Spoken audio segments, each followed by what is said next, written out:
কলকাতা থেকে মাত্র 40 মিনিটের দূরত্বে পৌঁছে যান মিনি শান্তিনিকেতনে, যেখানে ডে প্যাকেজ শুরু হচ্ছে মাত্র 1200 টাকা থেকে। তার মধ্যে ব্রেকফাস্ট, লাঞ্চ এবং হাই টি আপনারা পেয়ে যাচ্ছেন। আর রুমগুলো দেখছেন একেবারে একটা শান্তিনিকেতন ভাইব রয়েছে এর মধ্যে।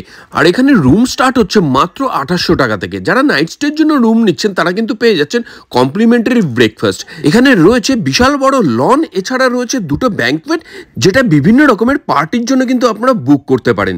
এছাড়াও কিন্তু এখানে রয়েছে একটা মাল্টি কুইজিন রেস্টুরেন্ট, যেখানে ইন্ডিয়ান, চাইনিজ, তন্দুর সমস্ত রকমের খাবার দাবার আপনারা পেয়ে যাবেন। আর তার সঙ্গে রয়েছে কিন্তু সমস্ত মডার্ন অ্যামিনিটিস।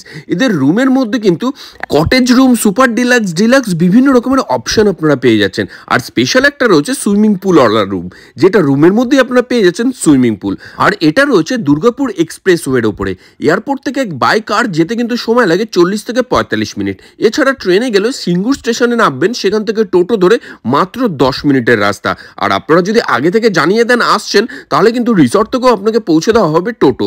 চলুন এবার রুমগুলো ঘুরে দেখা যাক। This is Biswajit and welcome to Bhoj আড্ডা।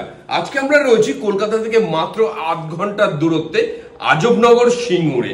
এটা কিন্তু আমরা আজকে রয়েছি ঘরানা রিসর্টের এই রুমটাতে, এবং রুমটাতে দেখতে পাচ্ছেন খুব সুন্দরভাবে প্রতিটা কোণা কিন্তু সাজানো রয়েছে, যেখানে একটা মিরর রয়েছে, এত বড় ওয়ার্ড্রপ রয়েছে, এখানে কিন্তু সোফা রয়েছে, টেবিল রয়েছে। সোফা টেবিল গুলো একদম জাইজেন্টিক টাইপ মানে দেখতে আর কি।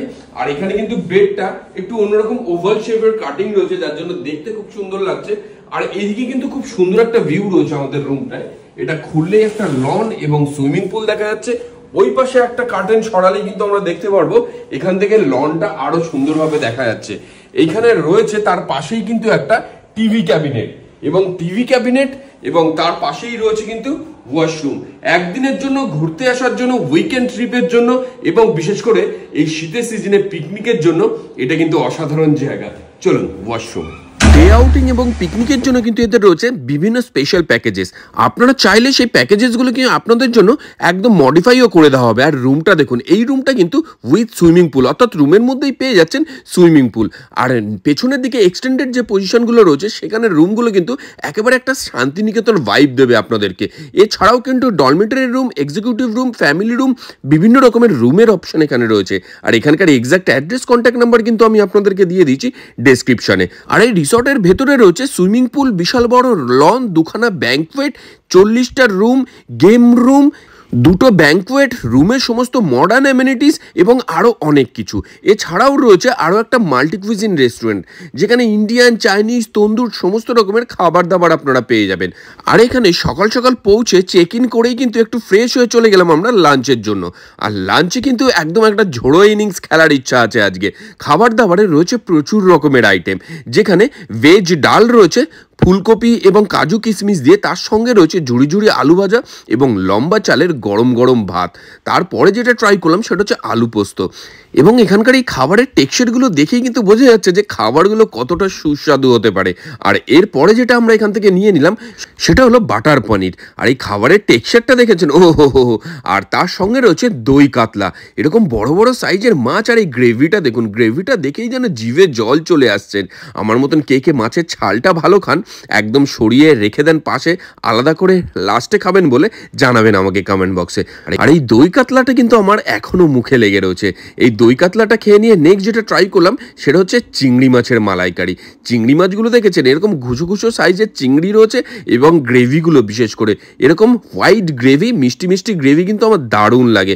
তারপরেই যেটা ট্রাই করলাম সেটা হচ্ছে চিকেন। আর এই চিকেনের গ্রেভিটা দেখেছেন, দেখেই যেন জিভে জল চলে আসছে। আমার মতন আর কে কে রয়েছেন যে এই খাবারগুলো দেখে নিজেকে ঠিক সামলে রাখতে পারছেন না, জানাবেন আমাকে কমেন্ট বক্সে। আর এই নরম তুলতুলে চিকেন খেয়ে নিয়ে নেক্সট যেটা ট্রাই করলাম সেটা হচ্ছে মাটন কষা। একদম নরম তুলতুলে মাংস, তার সঙ্গে লাল লাল ঝাল ঝাল ঝোল এবং গরম গরম ভাত, সব কিছু একসঙ্গে মেখে নিয়ে মুখে চালান করে দিতে কিন্তু জাস্ট অসাধারণ লেগেছে।